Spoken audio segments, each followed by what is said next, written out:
some version of Saddam or back to some version of the Taliban or some kind of radical Islamic fascistic state. They want to isolate the new Iraq in the hope that it sort of implodes and creates fertile ground, fertile territory for it to be turned back.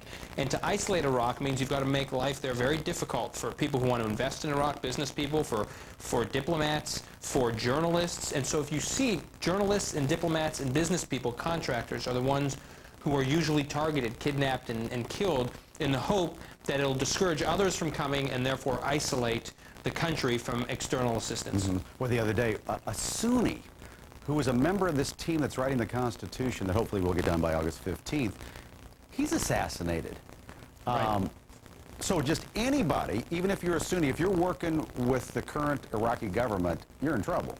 Right. I mean, the Zarqawi, Abu Musab al-Zarqawi, the sort of key architect of the insurgency, was quite explicit on this in documents that were intercepted, where he says the goal is to inflame Iraq into civil war, to chase the Americans out, to prevent the training of Iraqi security forces, and most importantly, to prevent the Iraqis from developing their democracy. The last thing the insurgents, the foreign jihadist terrorists want is the Iraqis to build a self-governing democracy. So what you do to prevent that is target anybody who's trying to build this democracy. Any Iraqi who's trying to serve in the police force, trying to be a recruit for the army, trying to work in the government, draft the Constitution, as you listed, work on the trial of Saddam Hussein. Any of these institutions that will help Iraq move forward are considered a fair target from the perspective of the insurgency. Now, I hear people say, okay, it's better to confront these terrorists in Iraq. They seem to be collecting there instead of on the homeland. Then you have the London bombings, though, so how do you answer that?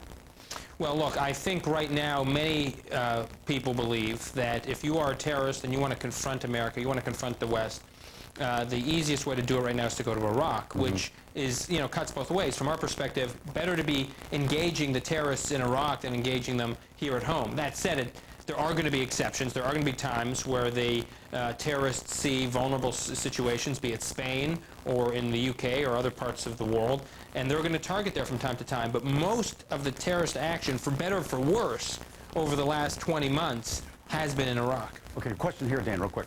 I wondered what the British and American public can do to help, solve The situation in Iraq? Yeah, the situation in Iraq and in America and Britain with all the terrorism. I just wondered what actually, extra things we can actually do as general public. What do you think, Dan?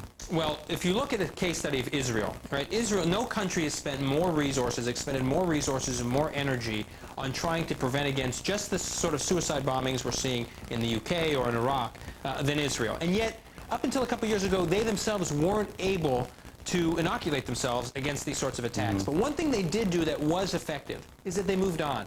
In other words, terrorism is a psychological tool. They want to paralyze a society. They want to make you scared of getting on the bus. And therefore, if people are scared of taking public transportation, you effectively shut down the economy. So with one pinprick attack, you can paralyze a country. And what the Israelis did is every time there was an attack, for instance, when the Sbarro pizza restaurant was blown up in Jerusalem 3 or 4 years ago, within 3 days it was reopened, and Israelis were back in there working and buying pizza. Send a message to the terrorists, you're not going to paralyze our society. If you bomb a bus or you bomb a restaurant, it'll be just as busy tomorrow as it was yesterday.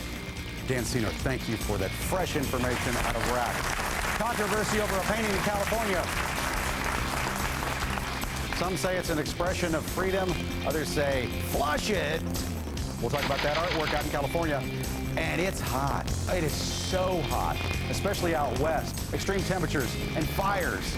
We'll talk about that when we come back. We'll take you to the fire scene.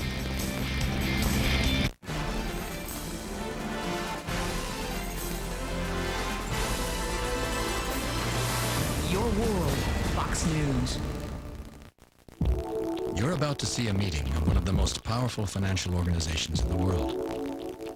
It's backed by the resources and the credit rating of the world's largest wealth management firm. And it's meeting today to answer the most important question on its agenda. So how am I doing? Wealth management at UBS. From wealth preservation to lending and investment. You and us. UBS. This is one way to find out what your home is worth. Or simply go to housevalues.com. Find out what your home is worth free at housevalues.com. For your free home value report, go to housevalues.com.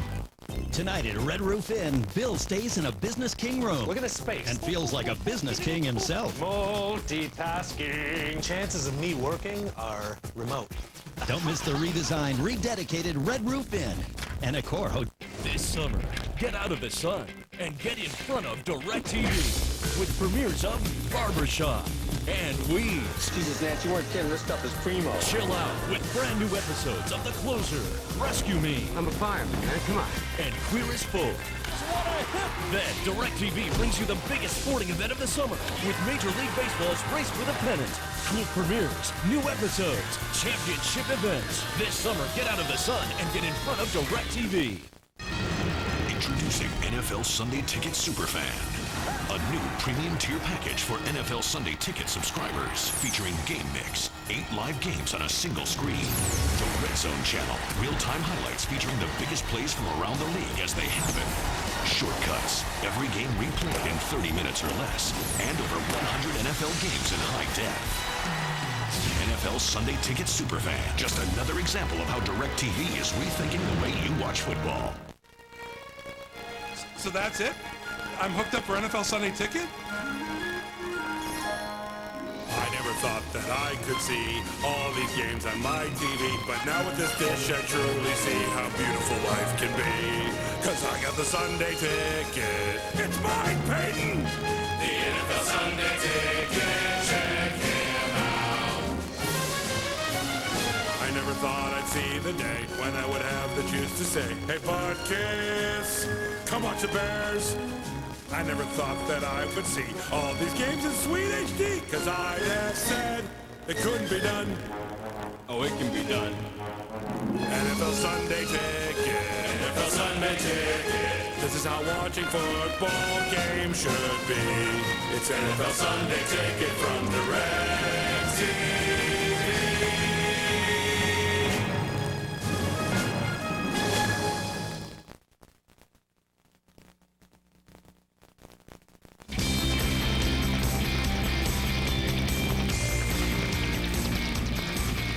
Let's talk art. A controversial piece of art is causing a stink in California called Tanks to Mr. Bush. It depicts a map of the United States being flushed down the toilet. And you're not going to believe where this thing is being displayed. Art critics here at the Dayside Studios. Fox's Claudia Cowan is live in our San Francisco Bureau. Claudia? Well, Mike, dozens of works by California lawyers are hanging up on display inside the cafeteria at the State Department of Justice building in Sacramento. But you're right, this one particular painting has sparked such outrage that now more than 1,000 people have signed an online petition to get it removed. The painting, as you said, is called Tanks to Mr. Bush, and it shows a star-spangled United States being flushed down the toilet. The artist, a Berkeley lawyer, says it depicts his view of where President Bush is leading the country. A nonprofit arts council put together the annual exhibit, and the Attorney General, whose office is in this building, says it would be un-American to remove this or any piece just because of its controversial content. But critics say this isn't about censorship. It's about whether partisan political art belongs in the state government facility. Visitors we spoke with had mixed reaction. I find it distasteful and I find it offensive.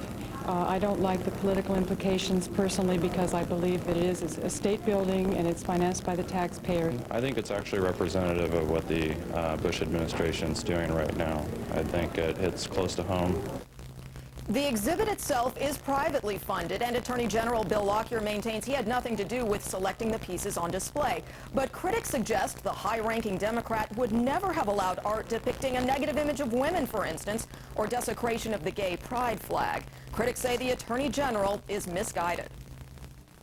Look, California's top cop really should be focusing on the crime in California, protecting the citizens of California, and probably spend a little less time promoting controversial, in-your-face political artwork, which is so offensive to so many people. They have a right to be upset. It's their right. It's their right to say that they don't like it. It's their right not to look at it. And that's what supporters say. If people don't like it, don't look at it. Now, no one is saying that artists should be denied their right of freedom of expression, but long after this art show ends next month, the debate will continue over whether a government building is the most appropriate place to house extreme political art. Mike. Hey, Claudia, hang around here. We got some art critics. Who wants to talk first? You? Okay, Bo, go. Well, I think the combination of California artists that are lawyers is just asking for trouble to start with. Oh, yeah, either way. Who else? Yeah. I think that we just had President Bush 2 hours ago talking about dissension and how good that is, and that makes us so special. This is dissension. There's nothing obscene. It's not Mapplethorpe that we're dealing with here.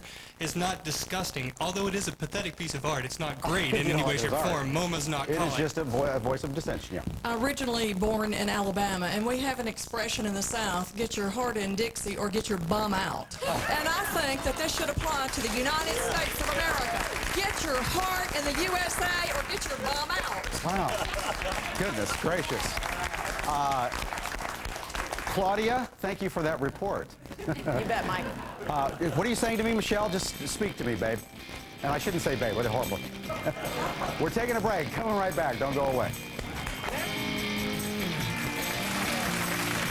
Is the IRS keeping you up at night? Are you afraid of losing everything?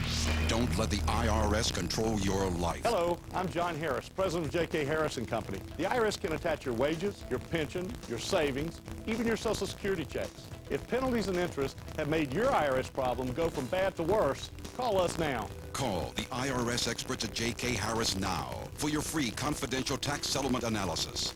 Call 1-800-249-9947. I'm proud to build trucks and SUVs to a higher standard. Professional grade. I'm proud to build the world's most powerful V8 pickups. The most powerful midsize SUVs. The most powerful full-size SUVs. And I'm proud to offer something we've never done before. Our very own employee discount. You pay what we pay. Not a cent more. Get an 05 Sierra 1500 Crew Cab 2-wheel drive SLE for just $24,116 with your employee discount. See your local GMC dealers today. Attention heart defibrillator patients. The Guidant Corporation recalled nearly 50,000 cardiac defibrillators worldwide due to failure and even death. If you or a loved one had a cardiac defibrillator implanted to monitor heart rhythms, call the number on your screen now. Again, if you have a defibrillator implant, call 1-800-605-5747 to discuss your rights. That's 1-800-605-5747. We are standing by 24 hours a day to take your call. Don't delay. Do you suffer from head, neck, or jaw pain? You could be one of the 200 million Americans who grind their teeth, which can lead to painful jaw tension. Introducing Sleep Right Night Guard, the revolutionary new way to stop teeth grinding. Sleep Right retrains the muscles to stop grinding and stop hurting your teeth. Other products can be a real pain. Only Sleep Right is completely adjustable. Call 1-866-72-GRIND. That's 1-866-72-GRIND. Or visit sleepright.com. The North Koreans were tough soldiers. They stay and they die. They would not retreat. As tensions with North Korea escalate, War Stories with Oliver North revisits the forgotten war. Meet the heroic men of the hill battles of Korea as they relive some of the most brutal combat in military history. On the next War Stories with Oliver North, Fox News Channel's acclaimed series War Stories with Oliver North is now available on videotape. Call now 1-800-933-0760. That's 1-800-933-0760. Email your comments to us, please. Dayside at foxnews.com. Thanks for watching, everybody. Mike Jarek here. See you tomorrow, by the way, 6 o'clock Eastern Time. Yeah, 6 a.m. Eastern Time. Special expanded edition of Fox and Friends. Now, here is Fox News Live with one of our favorites, Karen Chetry. Thanks, Mike. And this is a Fox News alert. London police arresting a man in connection with yesterday's terror attacks. A police spokeswoman says that the man was taken into custody in Stockwell. It's the same area where they shot and killed another suspect earlier this morning on an underground tube train. Just hours earlier, police released security camera images of 4 men that they say may be linked to the attacks, may be the attackers themselves. Each suspect photographed near the spot where a bomb was meant to go off. Police are now asking the British public to be on the lookout for those 4 men pictured here.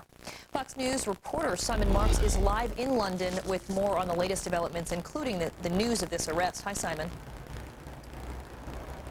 Hi, Kieran. It's been an incredibly fast-moving day here in London, and events still continue to move apace here. Scotland Yard says that the manhunt that is now underway all over Britain constitutes the greatest operational challenge the Metropolitan Police Force has ever faced. Let's show you the 4 men that they're looking for. Closed-circuit television images have been distributed by Scotland Yard to media outlets here in the UK. The police asking members of the public if they recognise any of these 4 men to come forward and provide information that will lead to their capture. Now, we've heard, as you said, in the last hour of an arrest being made down at Stockwell in South London. Stockwell has been a very busy scene all day long today. At 10 o'clock this morning London time, around 5 a.m. on the East Coast in the United States, armed plainclothes police officers pursued a man into Stockwell subway station. He did not stop when they ordered him to do so. He jumped over a barricade, tripped up as he was clambering aboard a train car. Police pursued him aboard that train car and then confronted him physically and fired at least 5 shots. He was pronounced dead at the scene. At this point, we still don't know who that individual was. We do not believe that he was one of the 4 suspects being pursued by police. Then we heard a short while ago of this arrest being made in Stockwell after a raid on an address there. Again, no word on whether the person taken into custody is one of the 4 men pictured in those closed-circuit television images. We're also hearing of police activity in the Midlands of this country, in the city of Birmingham, where BBC Radio is reporting that a man has been taken into custody carrying suitcases that they believe may somehow be connected to yesterday's attempted attacks here in London. Now, a series of other raids have been made elsewhere in London on the Harrow Road in the west of the central area here. Police raided at least 1 address. We understand that a couple of people may have been detained there as well, although we don't believe that any arrests have been made in that case. But again, all of this points to a very rapidly moving investigation, and Scotland Yard detectives at a press conference here earlier today described the investigation not only as fast-moving, but they said that they hoped that it was also proving to be productive. They do continue to seek the help and support of the British public. They want any information they can get leading to the apprehension of the 4 alleged perpetrators of yesterday's attempted attacks. And obviously, as I say, this is a very rapidly moving situation. Kieran? Is Tony Blair, the Prime Minister, planning to talk to the public, address any more of this, release any more details possibly about that police shooting today? Kieran, we haven't heard a word from Tony Blair today. He's actually out of London at his country retreat, an estate called Chequers in Buckinghamshire. We do know that he held a conference with his senior intelligence officers. The Cobra Committee, it's called, was put together to brief him. We know that he's following events, but Downing Street officials say don't expect a running commentary on all of this from Tony Blair. He's taking a back seat and letting law enforcement get on with their job. Kieran? Simon Marks in London, thank you. And the London terror bombings having a big impact on security right here in America. The Department of Homeland Security saying that it is now taking a closer look at the terror alert level. So could there possibly be a plan to raise it? Fox News national correspondent Catherine Herridge has a live report now from Washington for us. Hi, Catherine. Karen, a Homeland Security spokeswoman says the department is constantly evaluating the threat level for mass transit, and they're doing it several times a day. And they're not steering us away from the idea that the department was considering actually dropping the threat level back down to yellow, but clearly yesterday's incidents in London changed all of that. The orange alert for subways, buses, commuter rail lines, and Amtrak kicked in as a result of July 7th, the first attack on London. Homeland says the decision to move off orange, the second highest level of alert, will be based on intelligence from the London investigation and other sources. Homeland Security believes the stepped-up security can be highly visible and a highly visible deterrent. But maintaining this over the long haul comes at a steep price. The increased police patrols, bomb-sniffing dogs, random bag searches cost nearly $1 million a day. And part of the controversy has stemmed from the fact that Secretary Chertoff has said he believes the bulk of the cost should be carried by local and state authorities, not the feds. The president arrived in Atlanta earlier today. While his focus was on Medicare and Social Security reform, the president did address the situation in London, saying the American people have stood in their shoes. I'm confident, like our country, the citizens of that country will not be intimidated by thugs and assassins. They understand what we know. Meantime, here in Washington, the FBI and CIA have both beefed up their staffs, in their London offices and tightened their contacts with Britain's MI5, that's the domestic intelligence service there, and MI6, which handles overseas matters. U.S. and U.K. officials have been in contact at virtually every level, just short of the president phoning the Prime Minister, Tony Blair. Karen.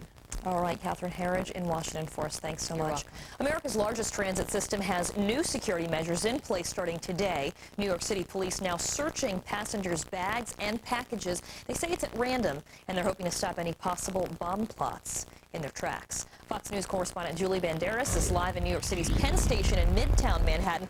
Now, Julie, my question is, are they doing this everywhere? When I took the subway in this morning, I didn't see any increased police presence, and no one around me had their bags checked.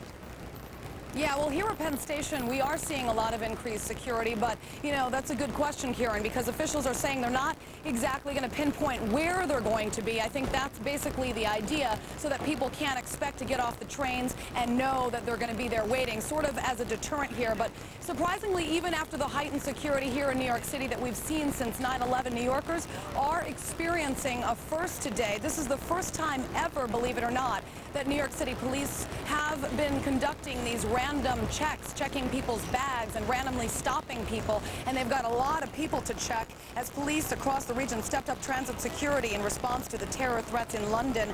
The NYPD here in New York says the public, though, has been cooperative so far as they rifle through people's belongings as they moved through the turnstiles during the morning rush this morning. Bomb-sniffing dogs also part of the searches, which are being rotated through New York's 468 subway stations. But considering the more than 4.5 million passengers traveling through New York City on the average weekday, that means only a small percentage realistically will actually be searched. That said, the New York City Liberties Union has basically expressed this new measure could invite racial or religious profiling, but the police commissioner insists that's just simply not true, that all passengers are subject to search. Strap hangers we've spoken to today don't seem to mind, and earlier Senator Chuck Schumer had this to say when speaking at Grand Central Station.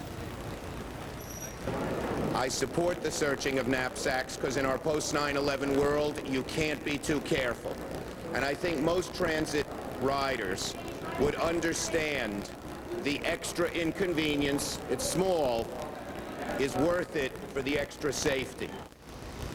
Since 9/11, Schumer has been pushing hard to make our nation's rail system as secure as our airways. Meantime, authorities insist in this new age of terrorism, they have to rely on the vigilance of passengers themselves. In fact, several major transit hubs across the country are also on high alert. Train stations in LA, Chicago, Washington, D.C., Boston, and Atlanta have informed people on trains and buses to be on the lookout for anything suspicious.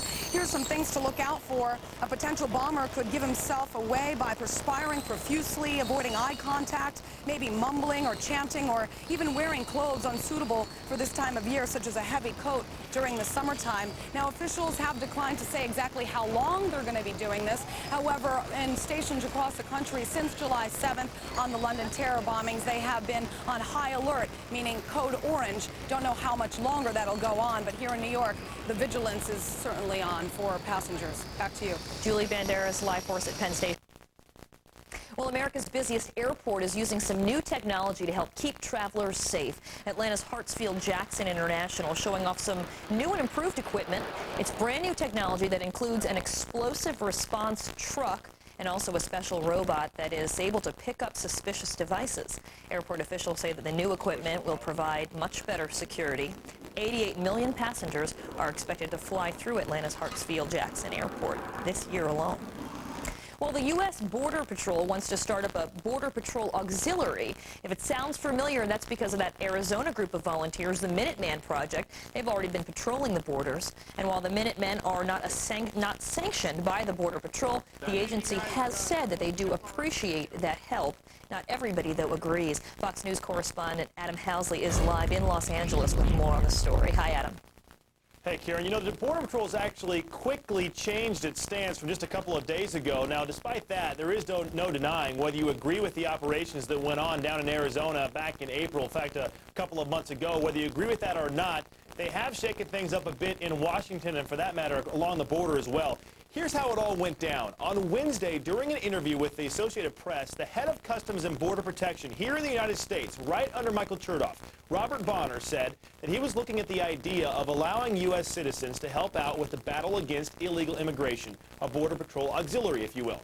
The idea stuck for about a day when the Department of Homeland Security abruptly issued a statement denying that, saying, quote, that the job of patrolling the border should continue to be done by the highly trained professional law enforcement officials of the Border Patrol and its partner agencies, end quote. Now, as you might imagine, advocates are extolling this idea, but those who are against it are saying it's all wrong. It's not a good idea. The Border Patrol should do its job. The individuals who are doing this on their own, or vigilantes as we call them, should actually be working to change immigration policy. A civilian volunteer group would provide a very good extra layer of security, would certainly bring the citizenry closer together with our law enforcement and erase that gap that we have. Of course, the Minutemen have rejected charges all along. They were vigilantes. It was back in April that hundreds of civilians took part in the so-called Minuteman Project to patrol Arizona's Mexico border in an effort to reduce illegal immigration. One reason for the rally, last year alone, the U.S. Border Patrol caught more than 500,000 illegal immigrants just in Arizona, and that pales in comparison with the projected numbers that weren't caught. Of course, this same project has spawned all sorts of other groups as well, including here in California. They patrolled the border of San Diego just last weekend, and also other groups throughout the country, including the middle of the country like Tennessee. Karen? All right, Adam Housley, thanks so much. British police say they've arrested a man in connection with the London bombings, and now detectives are searching the South London location where they found him. We're live in London with the very latest as this fast-moving investigation continues. And also the focus widening out from England. Police trying to untangle a worldwide web of terror. We're going to take a closer look at the global manhunt. Plus, here at home, the South could be headed for its third straight weekend of wicked weather. Tropical storm Franklin rumbling toward Florida and the Carolinas. There's also record-breaking heat in many other parts of the country. Your Foxcast still ahead.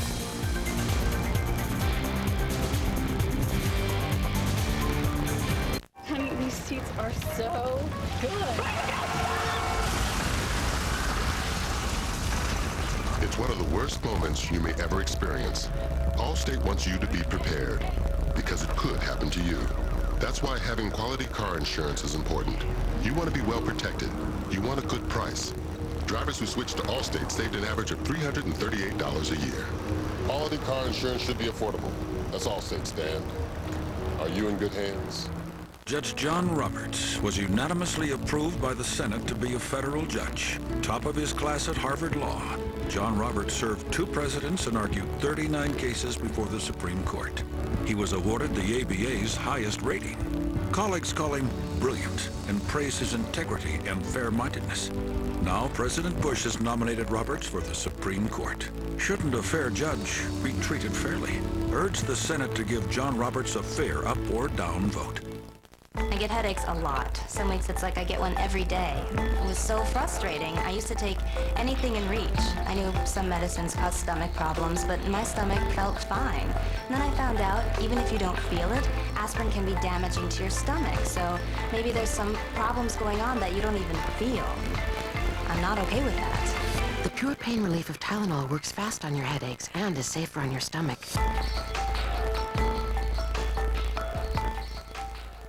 John Roberts run for the Supreme Court, but what does his record really show? Only one place breaks it down, has expert insight, and the exclusive interviews you can't miss. It's the one show that covers all the issues from both sides of the aisle, Hannity and Cohen.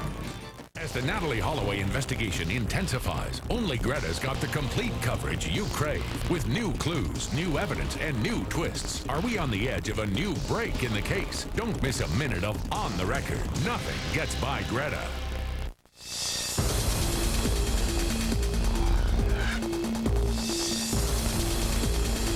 The information I have available is that this shooting is directly linked to the ongoing and expanding anti-terrorist operation. I need to make clear that any death is deeply regrettable. But as I understand the situation, the man was challenged and refused to obey police instructions. And that was Police Chief in London, Ian Blair, talking about police in London cornering and shooting a suspect on a subway this morning. They just announced another arrest as well in connection with yesterday's failed attempt to launch more terror attacks.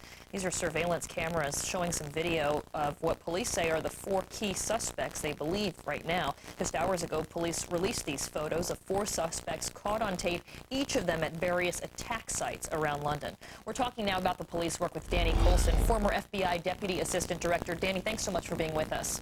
Thank you. It's good to see you. It seems like the London police certainly have a lot to work with at this point. They were able to catch all 4 of the suspects' faces on surveillance video, and then not to mention all the forensic evidence left behind because none of these bombs went off. Yeah, they're doing a heck of a job over there. One thing to remember is that a lot of the investigation has to center around the mosques there. The Finbar Mosque, that is a training ground, a recruiting facility for a lot of these terrorists. We know that mosque has tentacles that reach clear into the United States of America, where they tried to set up a training facility here. And you have to believe that a lot of their information, a lot of the investigation is centered around that mosque and the people that were involved in the mosque and the recruitment of these other terrorists. Yeah, absolutely. But in the short term, also, they got pretty lucky that none of the bombs went off because they have this forensic evidence now to work with, and they also hopefully have 4 live suspects, meaning people that didn't get blown up and killed, that they can hopefully interrogate once they get their hands on them. Yeah, that's a real break. And you have to remember that apparently the chemist that produced the first set of bombs that caused so much loss of life and damage during the first series of attacks, he was arrested. It could very well be that they were trying to repeat the performance that they'd had earlier, but that because of the chemist not being there, improper manufacture of the bomb, they just actually low-ordered. And that's a real break. You not only get the forensic from the devices, but when you find the individuals that planted them, you have a very good source of information that'll be very helpful to the whole course of the investigation. Right. In your years and years with police work and arresting suspects, tell us why you think the British police decided to shoot and kill this person. Were they afraid that he was possibly going to launch or detonate an explosive device? Well, he didn't comply with their demands. We just heard an announcement from the police department there. He didn't comply. And you have to remember, we have a high-threat situation here. He could very well have had a bomb. He could have had a vest on him that had explosives on it. And I'm sure that they warned him, and that when he didn't comply with their orders, they had no other choice but to take action to neutralize him. And that's exactly what they did, and that's exactly what they should do. In your best-case scenario, though, if they felt that it was safe to not fatally shoot him, they probably would have wanted to be able to ask him some questions or find out more information from him rather than just killing him on the spot. Well, it's always better to arrest someone and have them for interrogation, but when you're dealing in a life and death situation where others in proximity, you have to think about the safety of the police officers. Absolutely. And it's not worth an interview to lose a policeman's life in a situation like that. So I'm sure they use due restraint. They always do. They have a history of doing that. And in this case, he didn't comply and unfortunately lost his life by doing so. How do you think they're going to catch up with the other 4? Oh, I think it'll probably come from the Islamic community. I think that a lot of people over there are sick and tired of the violence that's been propagated against not only Muslims but non-Muslims. I think that likely the British government is getting good cooperation. It's not going to be publicized, I'm sure of that, but I'm sure those photographs are being circulated among people who will help the police over there. They want to see an end to the violence too. This doesn't help them. Many Muslims have lost their life in this war that's being waged on us, and I'm sure they will get a lot of cooperation, as we do here in our country. Right. Hopefully they will get some tips and be able to get those 4 men in custody. Danny Colson, former FBI Deputy Assistant Director, thanks for talking to us. Thank you. And again, these are the pictures. The 4 men wanted in connection with the bombs that were planted on London subways and a bus yesterday. The attacks 2 weeks to the day after the other bombers killed 52 London commuters. So how can the police and intelligence services stop this cell of terrorists from striking again? We're going to talk more about prevention, especially when you're dealing with homegrown terror. Also, Hurricane Dennis, Emily, both deadly storms causing trouble very early in the season. Well, now forecasters have their eye on a new storm. We're going to have the latest on that and a heat wave in many parts of the country.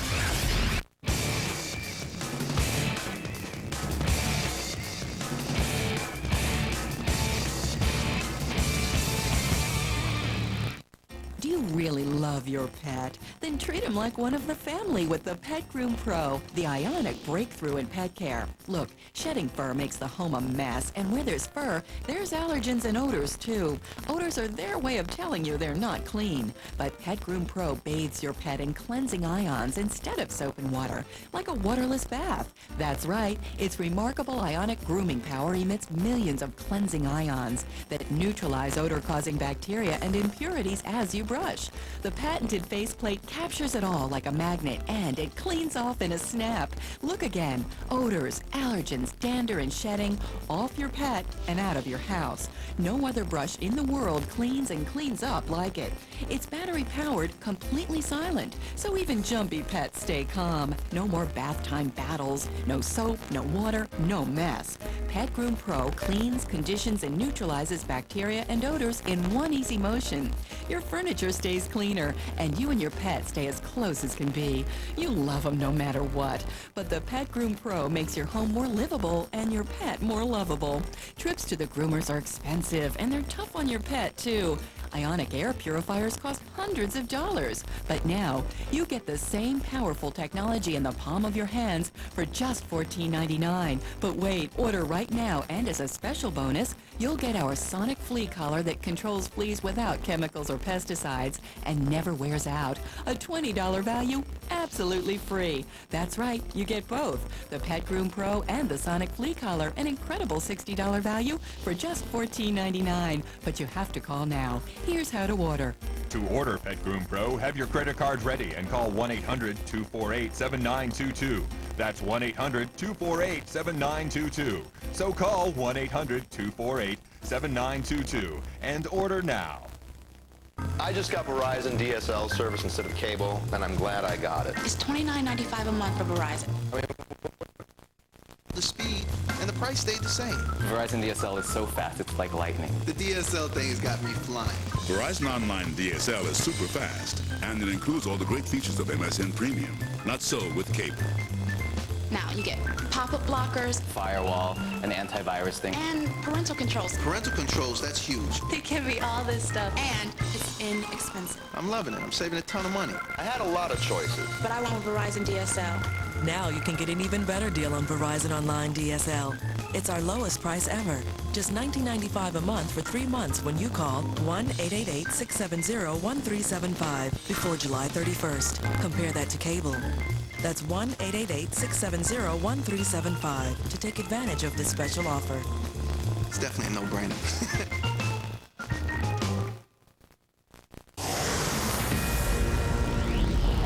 This is a Fox News alert. I'm Kieran Chetry. We're getting some new information now on the London terror investigation. Word from the Associated Press out of London is that British police say they have made another anti-terror arrest, this time at a railway station in Birmingham. Birmingham located about 100 miles north of London at a railway station there. Then we're getting some more information, some details that we have not confirmed, but that are being reported right now by our sister network, Sky. They're sourcing Reuters, saying that a man arrested at the Snow Hill station in Birmingham with 2 suitcases. The quote is that this man is, quote, being dealt with, and that police believe, they fear, that possibly the 2 suitcases could contain explosives. So as we've been talking more about the fast pace of this investigation, it appears there's now been another arrest in connection with the bombings, or the attempted bombings, yesterday in London. And this one taking place about 100 miles north of London, again at a railway station in Birmingham. And so we're going to continue to follow the latest here and hopefully check in with our own Simon Marks as he's able to get us some more information out of London on this. But again, another arrest, that makes 2, as well as the man who was shot and killed on a tube car also earlier this morning. Well, we don't know if this suspect that we're talking about was a homegrown terrorist, but police say that 3 of the bombers from the last attack were British citizens raised there in Britain for most of their lives. So what can the British do to stop these seemingly homegrown terror attacks? Joining us now to talk about it is resident fellow at the American Enterprise Institute, Roger Bate. Thanks for joining us, Roger.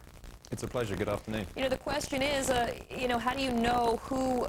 When everybody is either born or spends a large portion of their life growing up among the same people, among the same cultures and values, how do you know who's going to turn on their fellow citizens and decide to launch a terror attack? Well, I think the discovery last week that the bombers were actually from Britain was has leading to a sea change of attitude in Britain. I think that people thought that if they were British lads growing up and playing cricket in a local team, that they would never want to harm their own people. I think that attitudes are changing, and monitoring of mosques, monitoring of Muslim Islamic cleric chatter generally has to increase, and I think will do so. But firstly, I think it's great news that there's been another arrest. I think it's a vindication of the increasing use of closed-circuit television cameras all over the travel system within the United Kingdom. I think that's the reason they've been able to catch people so quickly. And although that is obviously a response mechanism, it's also acts as a deterrent in as much as people think that they're more likely to get caught. I think other things that need to take place, probably the most important, is an acceptance that, if you like, sexual and racial profiling actually occurs and needs to continue to occur. I mean, I'm a Brit, I live in Washington, D.C., and because I'm under 45 and a man, I have to comply and provide far greater detail in terms of my travel history. Right. But we might have to cut this interview short because of the breaking news, but I do want to ask you this question. Do you know, because you've lived here and there, is there a difference in how tolerated some of this religious extremism? I mean, we're hearing from this Islamic cleric in Britain who is praising these attacks and saying they're going to continue to happen. Is it much more tolerated in Britain? It has been. I think that's going to change. And I think that deportations of non-British citizens will occur, and arrests for inciting hate crimes such as these will be brought onto the statute book relatively quickly. And I think Britain will follow the U.S. example in that regard. All right. Well, thanks so much for your insight this morning. As always, it's good to have you with us. Thanks very much. Roger, thanks. Roger,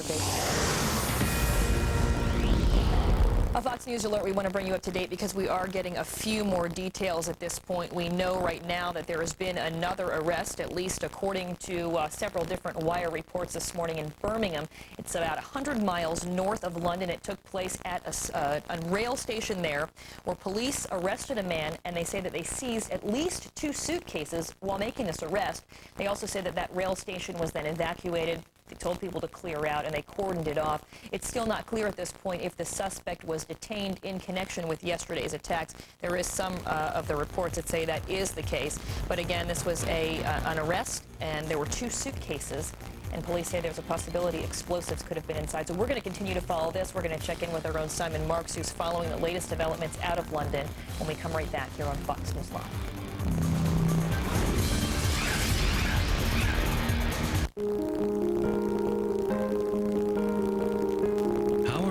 Agencies becoming more citizen-centric by using information technology to continually improve the quality of government services while reducing their cost and safeguarding privacy.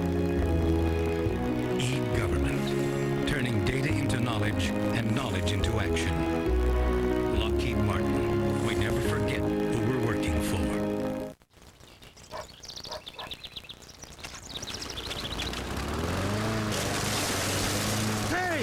What are you doing?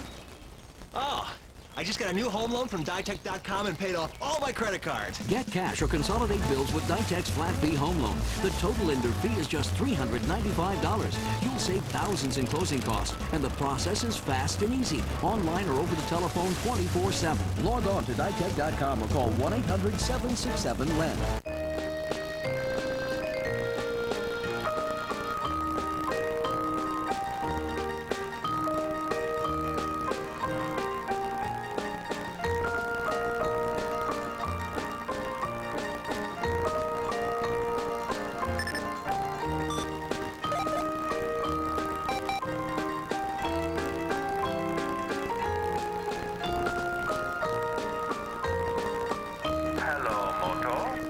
If you ran a drug company, what would you change? I would try to prevent disease, not just treat it.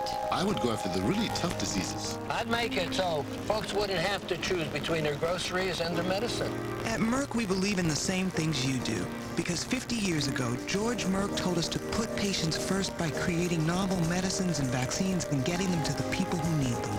I would try to see everything through the eyes of a patient. Merck, where patients come first.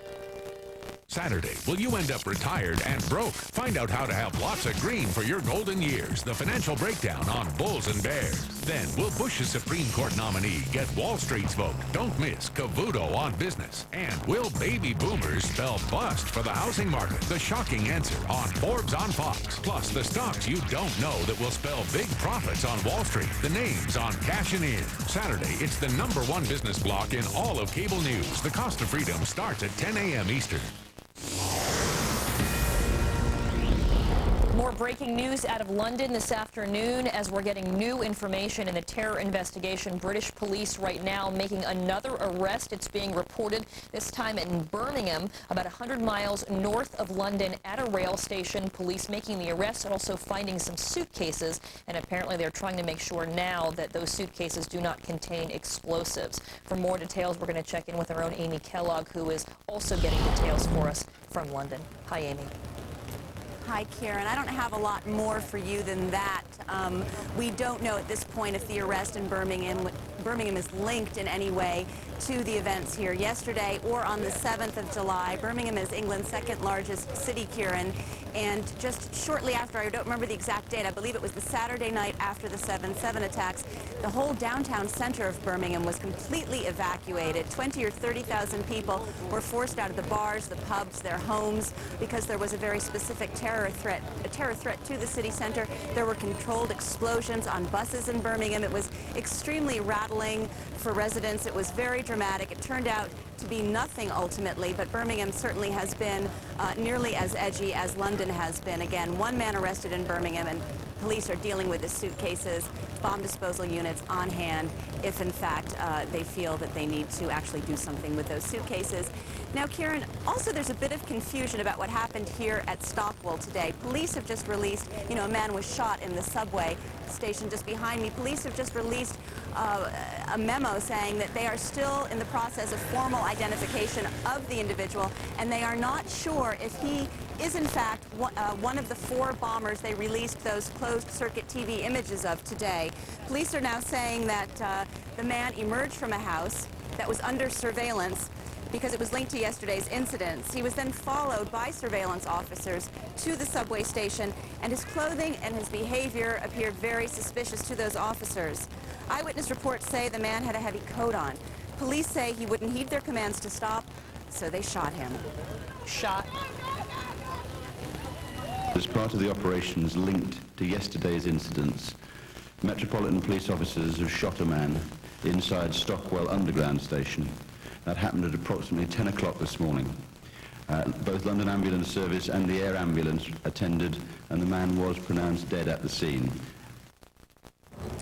So many questions now arise. Could the dead man be one of these men, the men believed to be yesterday's bombers? If not, what was his connection to these men? Is there a chance that an innocent man was shot here? And that, of course, is being asked by people on the street. But if he was innocent, then why was he running away from police and not stopping when they told him to do so? A lot of investigative work ahead, but certainly police said earlier that they believe that this man was directly linked to their ongoing and expanding terrorist operations. And they, again, are desperately trying to trace these 4 men seen in the images. Those were their words, Kieran, desperately trying to trace these 4 men. They're anxious for help from the public in identifying them. They've told the public certainly not to approach them. They believe that they are still dangerous. And finally, there was an arrest here made in Stockwell this evening, possibly linked to the events here yesterday, or police believe it was linked to the events here yesterday, but they're giving no more information than that except to say they're searching the premises where that arrest was made. Kieran. So far, we know there's 2 arrests today, and then, of course, the shooting in the subway as this investigation continues. And as you said, Amy, still waiting for a lot of answers, especially the identity, possibly, of that man killed today. All right, Amy Kellogg in London. We'll check in with you a little later. Thanks. A child killer learns his fate. Hello, everyone. I'm Gretchen Carlson. The killer of a 5-year-old California girl has now been sentenced to death. In sentencing Alejandro Avila, the Orange County judge followed the recommendation of the jury that convicted him. The panel convicted Avila for the 2002 kidnapping, sexual assault, and murder of Samantha Runyon. Her death led to the expansion of child abduction alerts on electronic billboards along California's freeways. The U.S. military says an American Marine was killed today in Iraq. He was killed by a homemade bomb while taking part in combat operations. Meantime, a senior Marine Corps commander says none of the 10,000 U.S.-trained Iraqi forces in the western part of the country are ready to fight alone. Major General Stephen Johnson says the strength of the terrorists in Anbar province has slowed the training progress of Iraqi troops and police. Some wicked weather ripping through parts of North Carolina. Several people were injured after high winds overturned a mobile home, trapping them inside. The severe weather also brought torrential rains and caused a lot of flooding. And people across northeastern Mexico are still cleaning up the mess left behind by Hurricane Emily. The powerful storm battered the Caribbean coast in 2 places. Rivers overflowed from the heavy rains, flooding out many homes there, and thousands of residents were forced to seek higher ground. Those are some of the stories Fox is following for you right now. I'm Gretchen Carlson. All right, and we have a lot of wicked weather in some parts of the country. We have deadly heat in our country's midsection and also tracking another tropical storm. Here's Foxcaster Janice Dean. She joins us from the Fox Weather Center to tell us all about the big mess the United States is in right now. Hi, Janice. Absolutely. I think the heat is going to be the big story this weekend, Kieran. Absolutely. We've seen record-setting heat in places like Colorado and now into the nation's midsection, possibly Chicago this weekend. We're at 80 right now in Chicago, but by Sunday, 100 degrees with the heat index. Going to feel like 105 to 110. 90 here in New York. We're going to escape easily. We've got a cold front moving through the region. Northeast is going to be gorgeous this weekend. 91 in Tampa, 88 in Houston, 61 in Seattle, 87 in Los Angeles, 93 in Denver. You're looking at a high of around 102 today. So a little more seasonal for the Southwest this weekend. That is good news because they have seen unbelievable heat and perhaps some monsoonal moisture, which will perhaps give a little bit more relief from that unbelievable heat. But look at the temperatures, triple digits in Kansas City, Little Rock, Amarillo, Texas, Pierre, South Dakota, and that is going to continue with the heat index 105 to 115 degrees. So we will follow this situation, of course, all weekend long. And as Kieran mentioned, a couple of things we're watching. A tropical wave in the western Caribbean moving west-northwest. We think it's probably going to dump a lot of rain over the Yucatan Peninsula and the Cayman Islands. We're going to watch it. It could develop. And Tropical Storm Franklin, very poor-defined center, 70 miles east-northeast of Grand Abaco Island. Looks like 50-mile-per-hour sustained winds, but at this point in time, it's going to move north and then east and hopefully not affect the U.S., but you just never know, Kieran. We could be talking about Tropical Storm Franklin this weekend as well. Back to you. It's been an early, busy season. Yes, it has. Janice Dean, thanks so much. The London markets may actually be handling the second wave, or at least attempted waves of bombings, better than Wall Street. Fox News senior business correspondent Brenda Butner has a look now at the fallout on Wall Street for us. Hi, Brenda. Hey, Karen. Yes, that's right. The latest developments in London weighing on Wall Street. Investors jittery ahead of the weekend. Here's a check of the latest numbers with about an hour and a half left in the trading session. Right now, the Dow is down 19, the NASDAQ lower by 10, the S&P hanging in there with that plus sign, nearly 2 points up. Stocks started the day with a modest move up. Since then, they've been all over the map, but mainly lower at the levels we're seeing now. The UK market, however, actually proved to be more resilient in the face of terror than the US exchanges. It ended the day up after finishing higher yesterday, recovering after news of the subway attack hit. But our markets, even though we are down today and ended yesterday lower as well, have had quite a rally since the first London bombings on 7/7. And as our security in subways here at home gets tougher, the renewed violence in London has sparked a rally in shares of companies that make mass transit security equipment. Names like Identix, a maker of fingerprinting devices, and digital recorders, all seeing strong gains today. How strong are the markets with terror in focus? Catch Neil Cavuto at 4 p.m. Eastern. Your World answers that question. And with the Dow down as we approach the end of trading for the week. Back over to you, Kieran. All right, Brenda Butner, thanks so much. And coming up here on Fox News Live, Scotland Yard still not announcing the identity of the suspect shot and killed by police this morning. Could he be one of the 4 men that London investigators are looking for? We're going to have more on that. And also news of another arrest, this one taking place about 100 miles north of London at another rail station, and police now looking into the possibility that the man arrested may have had explosives in some of his baggage. So we're going to follow the latest from London. The attack's also having a strong impact on security right here at home. Police conducting random bag searches on New York subways. But how are Americans reacting to these new security measures? We're going to talk all about it. You're watching Fox News Channel, the most powerful name in news. Tonight, first, it's the financial fallout from the latest London bombings on your world. Then, how the U.S. is backing the Brits in the hunt for those responsible on the big story. Plus, how the attack affects Homeland Security. Get the answers on Special Report. As the Natalie Holloway investigation intensifies, only Greta's got the complete coverage you crave. With new clues, new evidence, and new twists. Are we on the edge of a new break in the case? Don't miss a minute of On the Record. Nothing gets by Greta. This is one way to find out what your home is worth. Or simply go to housevalues.com. Find out what your home is worth free at housevalues.com. For your free home value report, go to housevalues.com. Arthritis sufferers have had enough bad news lately. Here's some good news. Aleve is the #1 pharmacist recommended pain reliever for arthritis for the 6th year in a row. Ask your doctor about the good news. Ask your doctor about Aleve. He teaches high school geography in Tucson. She's a mom, balancing work and what's for dinner. And this is Take On Orbitz, the game that pits other travel services against Orbitz.com. Today's contestants need a 4-star hotel in Manhattan near Central Park. Ready? Go.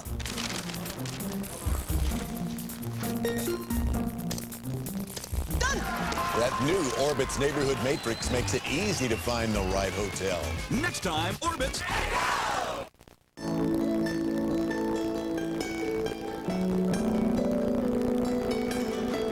What do you get when a financial firm with 66,000 people in 50 countries takes the time to understand your needs like it's just the two of you?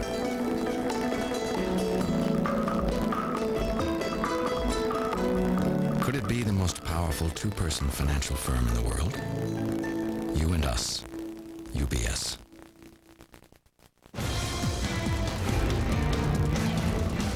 Random bag searches, bomb-sniffing dogs, stepped-up police presence. The London attacks have U.S. Homeland Security now focusing on our mass transit system, trying to do everything they can to make sure what happened in London does not happen here. So how are passengers reacting? We're going to talk to television host Robin Leach. He joins us. Nice to see you. Also, talk radio host Pat Campbell and Fox News contributor Father John Morris. Thanks to all of you for being with us to talk about it. Robin, do you think they should be profiling people? Personally, yes. I think one of the important things that's come through in the bombing incidents 2 weeks ago and yesterday in Britain, my home country, is that closed-circuit television cameras helped catch the 4 would-be bombers. And, you know, I live here in Las Vegas, and we're very used to closed-circuit cameras here. They dot every casino and every resort hotel. Nobody objects to them. Anybody who is innocent and has nothing to hide has nothing to fear from closed-circuit TV cameras. They are an asset to keeping our lives safe, and anybody who protests about it should be looked at and examined for their insanity. Pat, what do you think? New York, apparently New York police are saying if you don't want to be searched, if you don't want your bag searched, fine, we won't stop you. You just can't get on the subway. Well, you know, the Constitution protects us against unreasonable search and seizure. This is not an unreasonable search and seizure. This constitutes a reasonable measure, given that we're at war. We're at war with terrorism here in the United States. This is a minor inconvenience for American citizens. We undergo it all the time here in Orlando, at Orlando International Airport, at Disney, at Universal, at SeaWorld. It is a minor inconvenience. And again, if you're really that bent out of shape having your bags checked, guess what? Don't ride the subway, go buy a cab. Father Morris, you know, the whole, I guess, aim of terror is to keep people always in fear, always wondering, looking over their shoulders, and just the major disruptions in everyday life. So the fact that this is happening, does that signal a win on the part of those who want to do us harm? Of course it signals a win. That means that we have to fight stronger and we have to fight harder and we have to come up with new ways. I think both what Robin and Pat mentioned were right on the mark. You know, seeing the 8 mugshots of the first 4 ones who on July the 7th bombed the the trains and the buses, and then seeing these just from yesterday, it's amazing that we have these names and these faces of these people on the closed circuit. We have to look for new ways to fight a very, very serious war. Of course, protecting the dignity of the human person as well. You know, and Robin, there's been the argument, you know, people who aren't used to being profiled, who don't see it as that big of a convenience, say, yeah, of course, you stop me all you want. But those who maybe feel that they are profiled more are the ones who feel more strongly that it's an invasion of privacy. Is that understood? You know, that's like the ACLU always waving this flag of invasion of privacy. You know, we are living in war conditions. We will therefore have to obey the ways that people come up, the elected officials that we trust to protect us, to save us from terrorism. And if it means that we're all issued with identity cards, if it means that we're monitored by television cameras, so be it. Those of us who want to live freely are happy to live with those caveats around us because we are not evil terrorists. So therefore, we welcome life easier for all of us, makes it tougher for terrorists and criminals to act this way.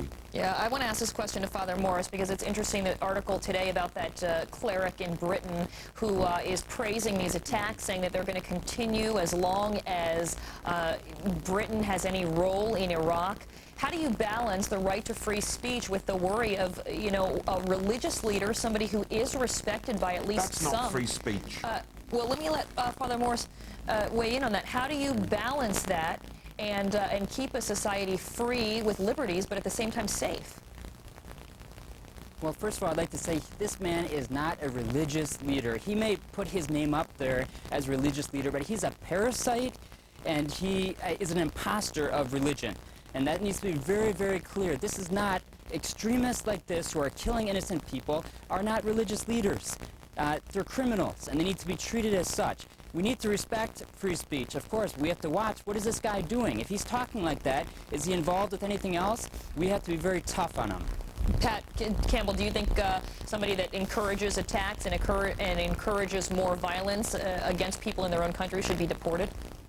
Oh, absolutely. He is inciting violence. You know, there are limits on free speech. I can't run into a crowded movie theater and shout fire. You know, the free speech comes with limits. It comes with responsibility, too.